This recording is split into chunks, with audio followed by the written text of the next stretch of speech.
Namaskara friends, welcome to Feasty Sisters, where every Tuesday and Friday we aim to bring you some tantalizing dishes cooked at home with love and happiness. Let us bake some stuffed buns today with a combination of all-purpose flour and the good old roti atta. Let us begin by testing our yeast. A very crucial step this. We need to use lukewarm milk. How to test it is warm enough. Drop some milk on your fingertips or simply poke your clean fingertip into the bowl of milk. If you find it manageable, then you can move ahead. 200 ml milk, add the yeast and sugar. Mix and keep aside for the mixture to turn frothy like so. It will take approximately 10 to 12 minutes. Sugar is the food for the yeast that helps it to grow. Yeast not frothy? Chuck it away and start over with a fresh batch for the test. Weigh out the ingredients one by one. Alternatively, you may use measuring spoons too. I have placed the links in the description box of the yeast and the tools I have used if you might like to check out. Now we have ghee, milk powder, homemade cream, that's malai, salt, frothy yeast mixture, atta or whole wheat flour, leftover milk, that's about 234 ml, and all-purpose flour, that's maida. Into the all-purpose flour, add wheat flour, milk powder, salt, cream, mix into a crumbly mixture, add the bubbly yeast and the leftover milk in batches. Bring the dough together.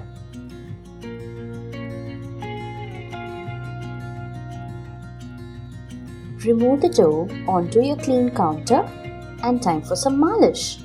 Go massaging your dough back and forth like so. Avoid the persisting nag in your mind on adding flour.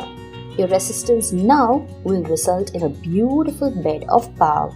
Initially, you will see that the dough is sticky, and that's a good sign.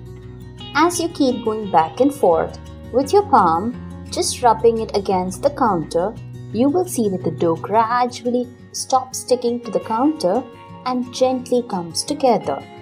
I prefer doing this without adding any oil or ghee, since this allows me to understand my flour well and I get to know when the dough comes together.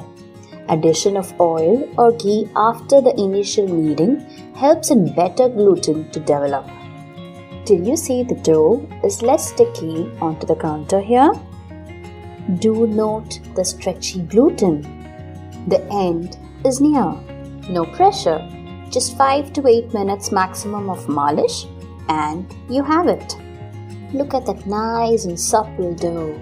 It feels as though the best baby heeding to all that you say. Initially, when you stretch, you will see the dough breaking and tearing apart since the gluten hasn't developed yet. But after you have finished the malish, you will find the dough nice and stretchy, long and strong.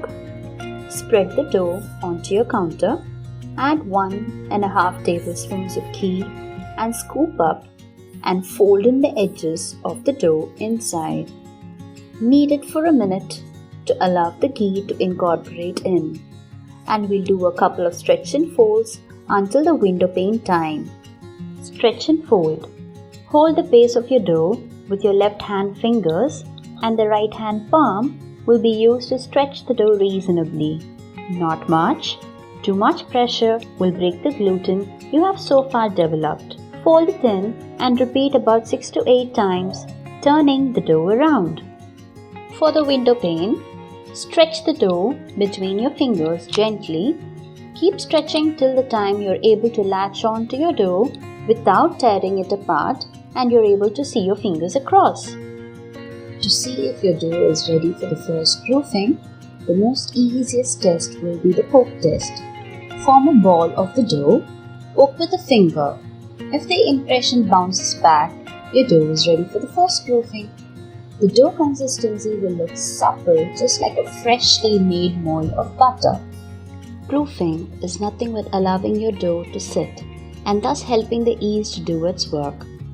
Through this time, your dough will grow. Grease the bowl you used to make the dough in the beginning with a few drops of the leftover ghee. Carefully lift the dough and place it inside. Grease the top of the dough with a few drops of ghee again. Cover, preferably with a see-through, like a clean shower cap, and allow the dough to sit in a warm place for the first proofing. This should take anywhere around 45 minutes to an hour, or maybe even more depending on your climatic conditions. It took me an hour. Meanwhile, let's prep for the filling.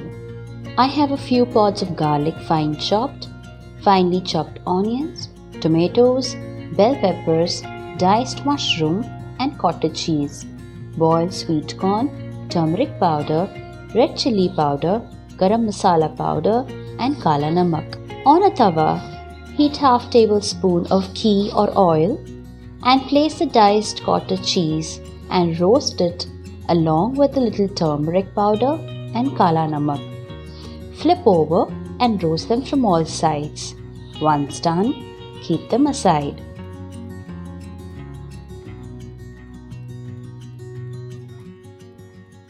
Heat 1 tablespoon of ghee in a kadai or a pan. Add in the garlic. Cook until they start to roast slightly. Add in the onions, sweat it out a bit, and then goes the tomatoes. Cook for a minute. Dip in the turmeric powder and the red chili powder. Mix and cook for a minute or two. Add in the mushrooms and bell peppers. Keep cooking for a minute. Next goes the corn, garam masala powder, and the salt. Mix. Keep cooking for a minute. And the last will be the cottage cheese. Allow the masala to coat over the cottage cheese. Well, cherry on the top, crush a tablespoon of kasuri methi in between your palms and dip it in. Let us check our dough after its first proofing. You will observe that the dough must have risen up to double. Punch the dough to degas about 3 to 4 times and take the dough onto your counter. This punching is to avoid the smell of yeast, so it's pretty important. Knead gently once back and forth on the kitchen counter and then bring it together as a ball. Cut your dough ball into half to get 4 portions. You may use your sharpest of knives here. I'm using a bench scraper. Slice each portion into halves now. You will have 8. Slice each of those 8 again into halves and we will have 16 dough balls.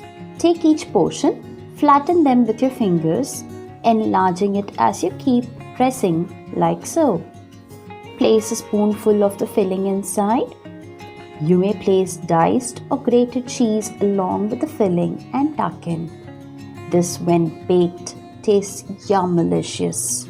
Fold the dough from the edges inwards to seal the filling in. Tuck in and form a smooth ball.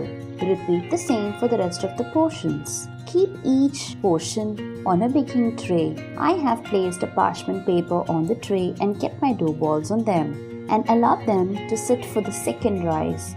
Meanwhile, preheat your oven at 200 degrees Celsius for 10 to 15 minutes. Brush your buns with milk gently. Spread some grated cheese. I have used mozzarella here and I recommend using a combination of mozzarella and cheddar. Spread the cheese on the top for the crackling effect. But the cheese, when used along with the filling, makes for happiness. Long and stringy as you tear apart your stuffed pav upon baking. Place your baking tray inside the preheated oven and bake at 200 degrees Celsius for 20 to 25 minutes. Midway, remove the tray out and change the position of your tray so as to allow even cooking. Once baked, take out the tray, leave aside for 2 minutes, unmold and brush some lavish ghee on top. This will soften the top and improve the sheen, and the aroma wafts through. It's next to impossible to translate the feeling into words. Your pav, work as your weekend brunch, or to sign off your weekend chill out nights along with a bowl of soup, and it's pure heaven. The soft plungy pav with the filling inside makes for a meal in itself. Serve with tomato ketchup if you wish. Do let us know how you like these in the comments below. See you all on Friday with another spectacular dish. Bye.